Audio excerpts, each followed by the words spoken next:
आज हम लोग आपकी कक्षा 12 की हिंदी की पाठ्य पुस्तक में पाठ है अशोक के फूल और इसके लेखक हैं डॉक्टर हजारी प्रसाद द्विवेदी। आज हम लोग इस पाठ के इस गद्यांश पर आधारित आपकी बोर्ड की परीक्षा में पूछे जाने वाले संभावित प्रश्नों को हल करना सीखेंगे। देखिए, आपको पता है कि आपके बोर्ड के पेपर में इसी तरह से गद्यांश दिए रहते हैं और गद्यांश के नीचे इस तरह से 5 प्रश्न दिए रहते हैं।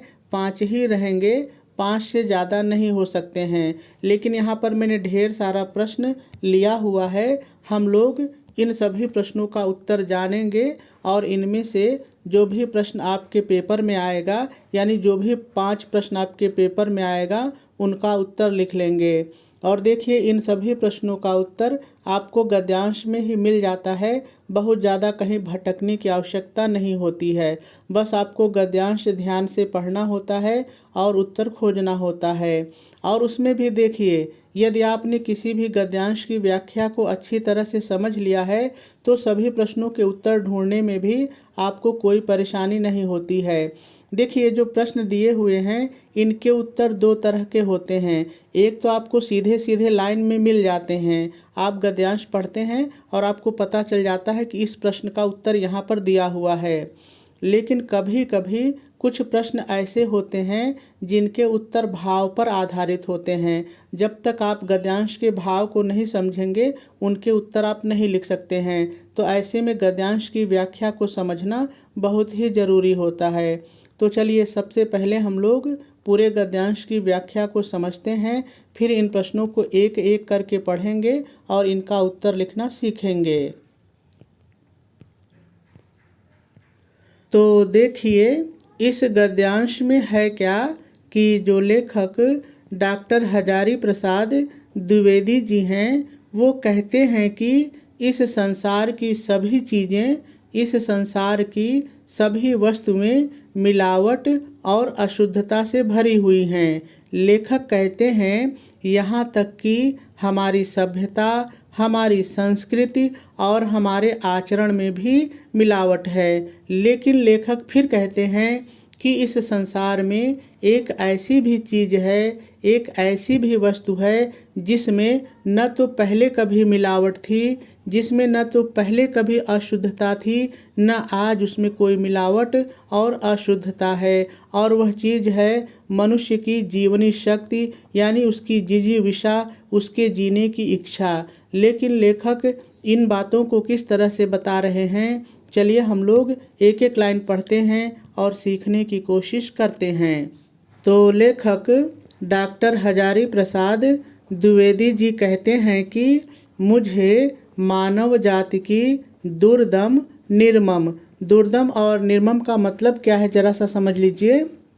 देखिए, दुर्दम का मतलब होता है जिसका दमन करना बहुत ही कठिन हो, जिसका दमन करना बहुत ही कठिन हो, या दूसरे शब्दों में आप कह सकते हैं जिसको दबाना बहुत ही कठिन हो।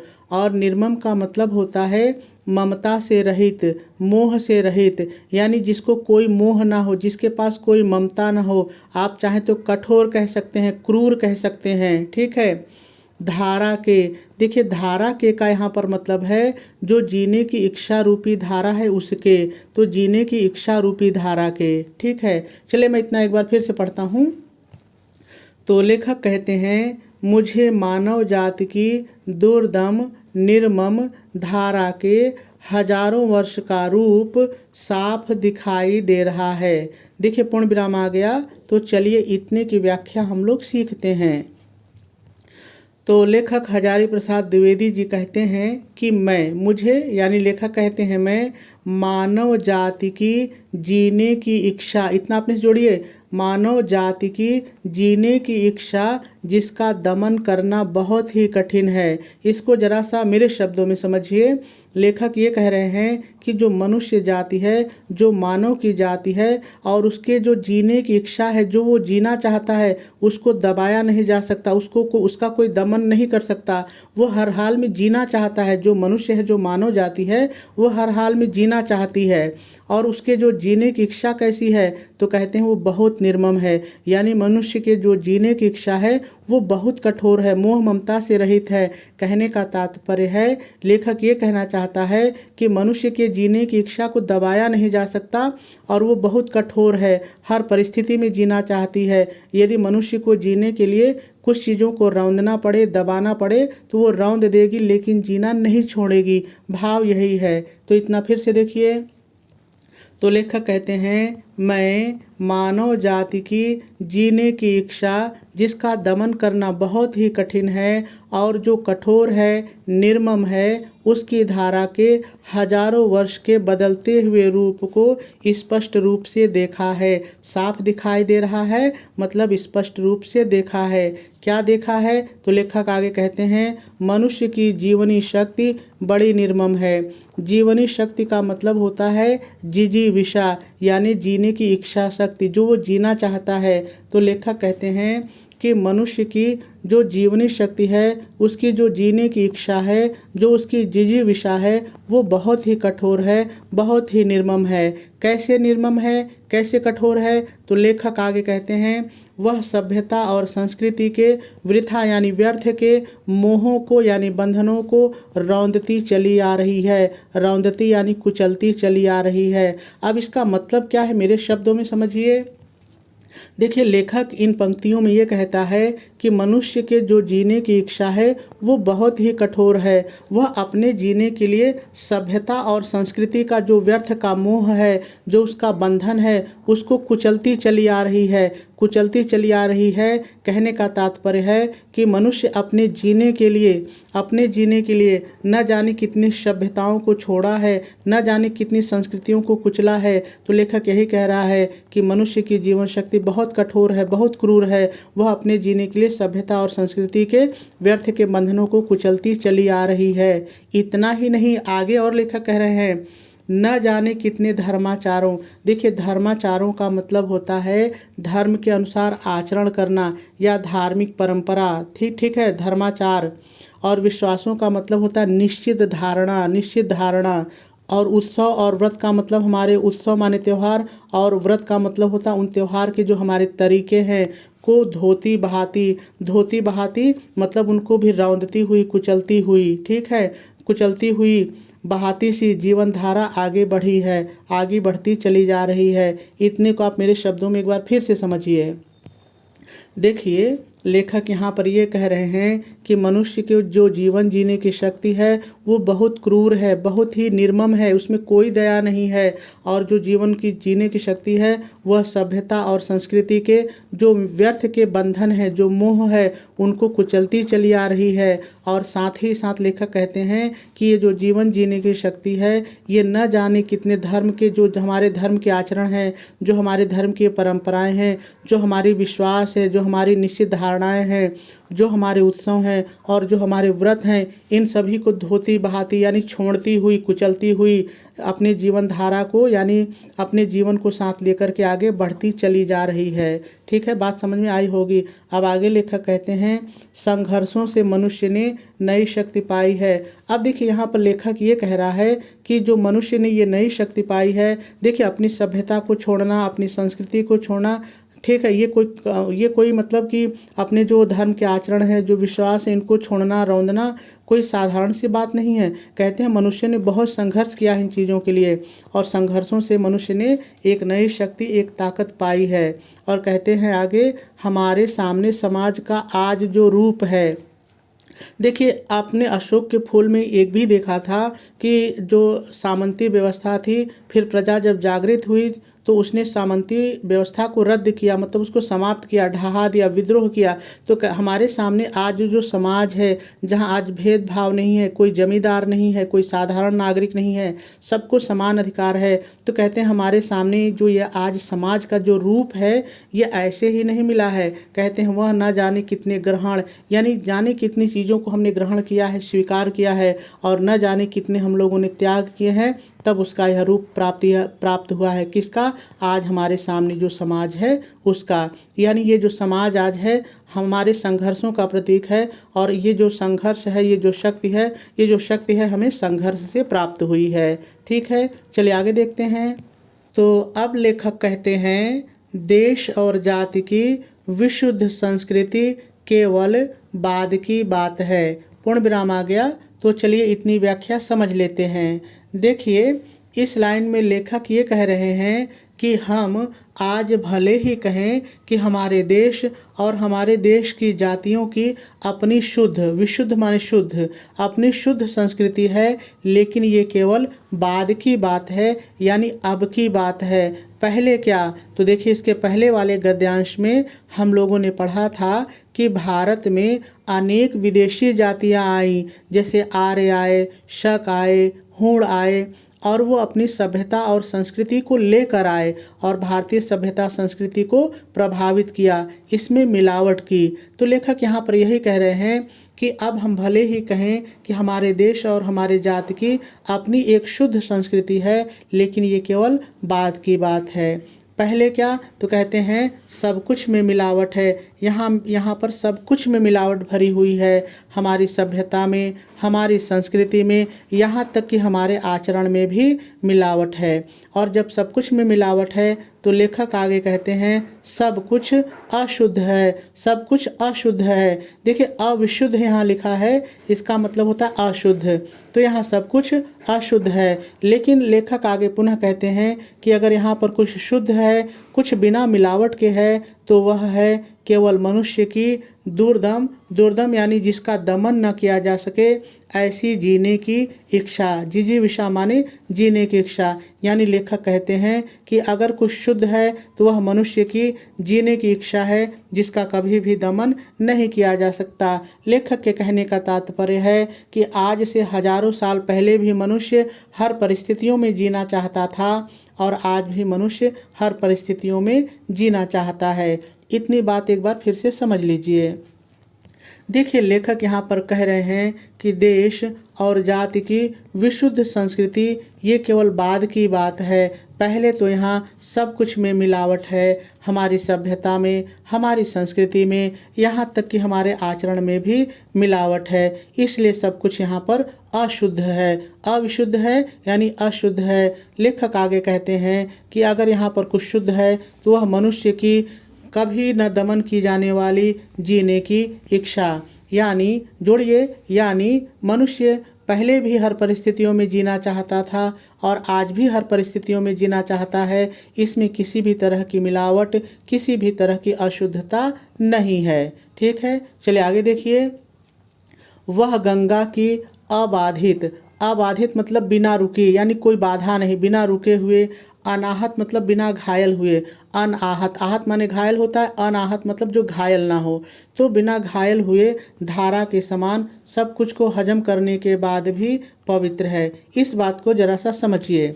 देखिए, यहाँ पर जो लेखक है वो मनुष्य के जो जीने की इच्छा है उसकी तुलना गंगा की अबाधित धारा से करते हुए कहते हैं कि जिस तरह से गंगा की धारा पापों को धोते हुए, पापों को ग्रहण करते हुए बिना आहत हुए, यानी उसकी पवित्रता में कोई कमी नहीं है, बिना आहत हुए वह धारा के समान सब कुछ हजम करने के बाद भी, यानी मैंने कहा कि पाप जो लोग धोते हैं, यानी जो कुछ भी उसके अंदर आता है उस धारा में, सबको हजम करने के बाद, सबको बहाने के बाद भी वह पवित्र है। उसी तरह से लेखक कहते हैं कि ये जो हमारी जीने की इच्छा है, जो जिजीविषा है, जो दुर्दम जिजीविषा है, ये भी गंगा की तरह ही अबाधित रूप से, अनाहत रूप से आगे बढ़ती जा रही है और पवित्र है। ठीक है, आगे लेखक कहते हैं सभ्यता और संस्कृति का मोह क्षण भर बाधा उपस्थित करता है। कहते हैं कि जो हमारे जीने की इच्छा है, जो हमारे दुर्दम जीने की इच्छा है, जिसको दबाया नहीं जा सकता, ये जो हमारी इच्छा है,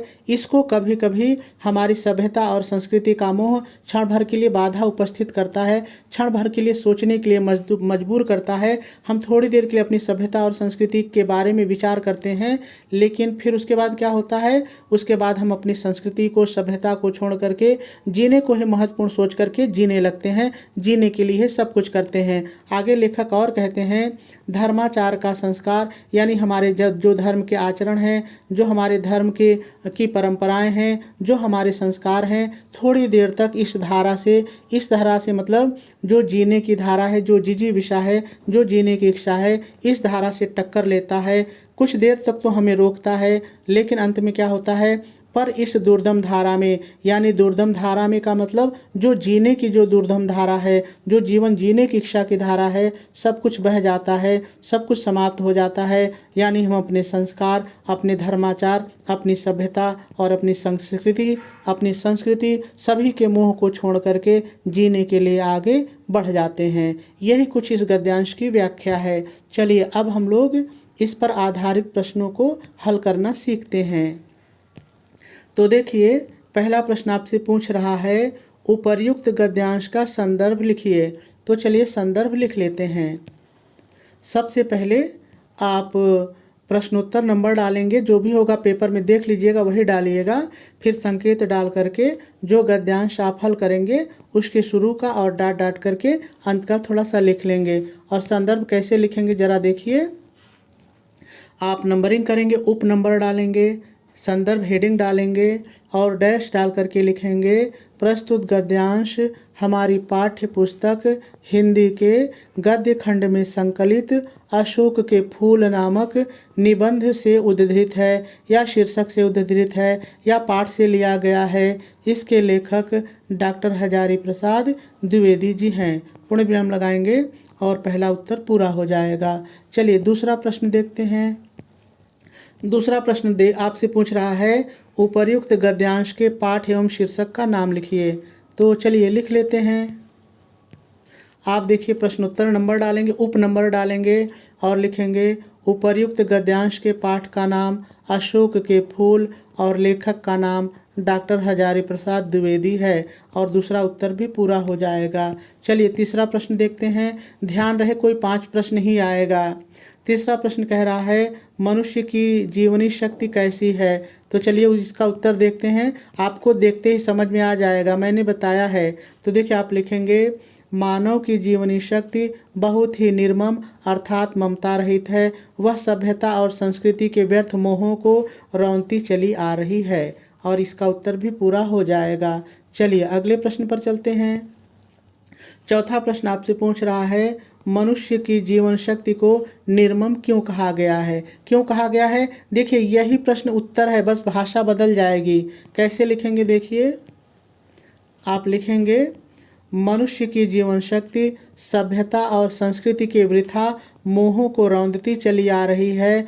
अब तक उसने न जाने कितनी जातियों और संस्कृतियों को अपने पीछे छोड़ दिया है। इसलिए लेखक ने मानव की जीवन शक्ति को निर्मम कहा है। पूर्ण विराम लगा देंगे और इसका उत्तर भी पूरा हो जाएगा। चलिए अगला प्रश्न देखते हैं। पांचवा प्रश्न आपसे पूछ रहा है मनुष्य ने नई शक्ति किस चीज़ से अर्जित की है। किस चीज़ से अर्जित की है, तो संघर्ष से की है, हम लोगों ने देखा था। अब लिखेंगे कैसे, चलिए देखते हैं। नंबरिंग करेंगे और लिखेंगे मनुष्य ने संघर्षों से नई शक्ति अर्जित की है। अर्जित की है मतलब प्राप्त की है। ठीक है, चलिए अगले प्रश्न को देखते हैं। अगला प्रश्न आपसे पूछ रहा है दुर्दम तथा अनाहत शब्दों का अर्थ लिखिए। तो चलिए दुर्दम और अनाहत ये दोनों शब्द आपके गद्यांश में आए हैं। ठीक है, इसका अर्थ क्या होगा चलिए लिखते हैं। मैंने बताया भी है, यदि आपको याद हो तो दुर्दम का मतलब जिसका दमन करना कठिन हो, जिसको दबाना कठिन हो, और अनाहत का मतलब जो घायल ना हुआ हो। देखिए यहाँ नंबरिंग करेंगे और शब्दों को आप जो है हाईलाइट करेंगे, काले रंग की पेन से लिखेंगे और डैश डाल करके।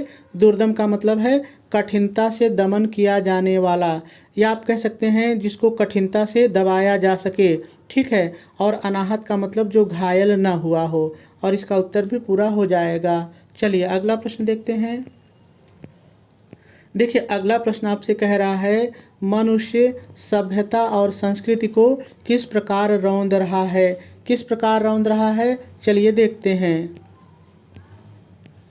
तो देखिए यहाँ पर नंबरिंग करेंगे और लिखेंगे मनुष्य सभ्यता और संस्कृति को निर्मम होकर अर्थात ममता रहित होकर रौंद रहा है। और इसका उत्तर भी पूरा हो जाएगा। चलिए अगला प्रश्न देखते हैं। अगला प्रश्न आपसे कह रहा है दुर्दम और निर्मम, ये दो शब्द हैं। यहाँ दुर्दम एक बार आया भी है, तो दुर्दम और निर्मम शब्दों से उपसर्ग और मूल शब्द दोनों को छांट करके अलग अलग लिखिए। अब कैसे लिखेंगे चलिए देखते हैं। तो देखिए सबसे पहले आप नंबरिंग कर लेंगे। 5 ही प्रश्न आएगा, आपको ये नंबर नहीं डालना पड़ेगा, 5 ही डालना पड़ेगा या जिस नंबर पर रहेगा। ठीक है, देखिए शब्द क्या है, दुर्दम और निर्मम, दो शब्द मैंने लिख लिया। फिर उपसर्ग, देखिए उपसर्ग जो होता है वो किसी भी शब्द के पहले लगता है। तो देखिए ये दुर्दम है, ये निर्मम है। जब इसको हम दो भागों में बांटेंगे तो देखिए पहला शब्द होगा दूर और दूसरा होगा दम। तो जो दूर है ये जो पहले लगा है, देखिए यहाँ पर ध्यान दीजिए दूर, तो ये जो उपसर्ग कहलाएगा, उपसर्ग हमने कर लिया। अब बाकी बचा दम, तो दम क्या हो जाएगा, मूल शब्द हो जाएगा। उसी तरह इसमें देखिए यहाँ पर है नीर, ये नीर को अलग कर लीजिए, उपसर्ग हो जाएगा। बाकी मम बचा, मम आपका मूल शब्द हो जाएगा। तो आप ऐसे लिख सकते हैं। ठीक है, चलिए अगला प्रश्न देखते हैं। देखिए अगला प्रश्न कह रहा है रेखांकित अंश की व्याख्या कीजिए। तो चलिए थोड़ा सा गद्यांश पर चलते हैं और थोड़ी सी बात आपसे करते हैं।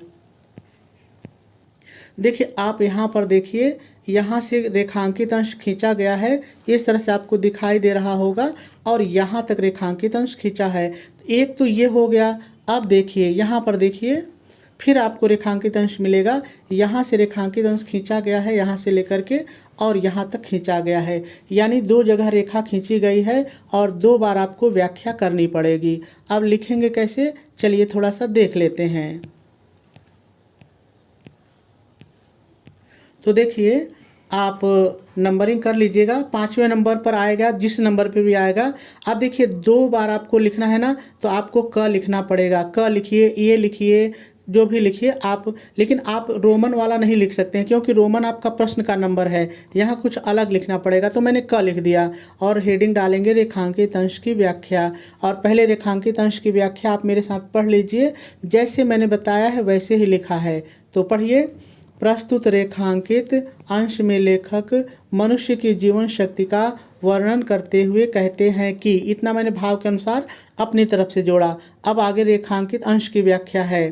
तो कहते हैं कि मनुष्य जाति की जीने की इच्छा, जिसका दमन करना बहुत ही कठिन है और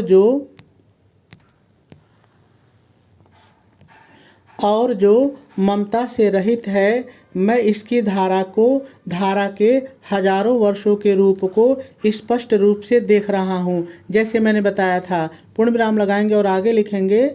आगे लेखक कहते हैं कि, देखिए ध्यान दीजिए, जब कभी आपका वाक्य बनने में दिक्कत हो ना, तो आप इतना जोड़ दीजिए, आगे लेखक कहते हैं कि, आगे लेखक पुनः कहते हैं कि, ऐसे जोड़ने पर वाक्य बन जाता है। तो आगे लेखक कहते हैं कि मनुष्य के जीवन जीने की इच्छा बहुत ही कठोर और ममता से रहित है और वह अपने जीवन के अस्तित्व को बचाने के लिए किसी भी हद तक जा सकता है, कोई भी अनैतिक और क्रूर कार्य कर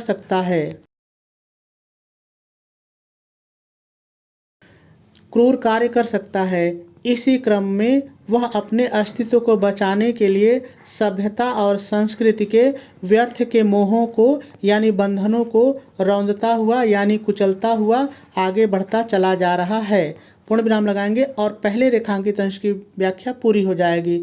अब दूसरा करना है, तो देखिए एक लाइन हम लोग छोड़ेंगे, पहला ख़त्म होगा तो एक लाइन छोड़ेंगे और ख डालेंगे, ठीक है, और फिर दूसरी डालेंगे रेखांकित अंश की व्याख्या, 2 बार हेडिंग डालेंगे और डैश डाल करके लिखेंगे प्रस्तुत रेखांकित अंश में लेखक पुनः कहता है कि, क्योंकि एक बार हम लोगों ने रेखांकित अंश की व्याख्या की, फिर कर रहे हैं, इसलिए मैंने जोड़ा कि लेखक पुनः कहता है कि।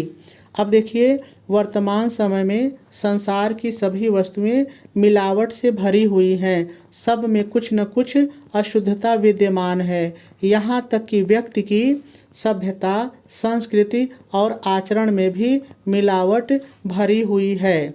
संसार में यदि कुछ शुद्ध है, बिना मिलावट के